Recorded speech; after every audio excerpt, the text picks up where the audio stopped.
Renvoyé en novembre 2025, le procès sur l'assassinat du colonel Bitala Toussaint Madjoulba a ouvert ses portes le 16 février 2026. Notons qu'en première instance, le général Félix Abalo Kadanga, ex-chef d'état-major et principal accusé dans cette affaire, a été condamné à 20 ans de réclusion criminelle. Décision bien sûr qui a été attaquée par son conseil.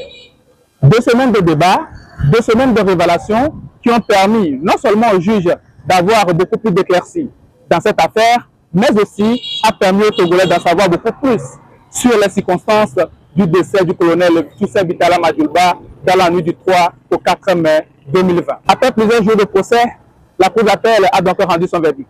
Ainsi, le général Félix Abalo Kadanga et co-accusés s'en sont sortis avec des fortunes diverses. Le général Félix Abalo Kadanga s'est retrouvé avec une peine assez lourde de 30 ans de réclusion criminelle, en plus de la destitution de son grade de général.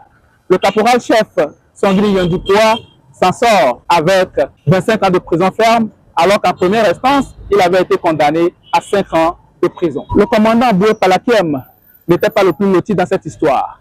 Condamné en première instance à 5 ans de prison ferme, il se retrouve condamné à 20 ans de réclusion criminelle en appel. D'autres, à l'instar de la secrétaire Laletou Akuna, du commandant Atekpe Pacha et de Senama Gbunku, ont été élargis. Ce qui est révélateur, c'est que jusqu'à ce jour, ni le tribunal de grande instance de Lomé, ni la cour d'appel n'a réussi à élucider véritablement cette affaire en montrant du doigt celui-là qui véritablement a porté la main attentatoire au colonel Toussaint Bitala Madjoulba. Les avocats de la défense ont évoqué des zones d'ombre et surtout le fait qu'ils n'ont eu accès au dossier qu'à quelques jours du procès. Ils disposent encore de 8 jours à compter de la notification de la décision de la justice pour se pourvoir en cassation.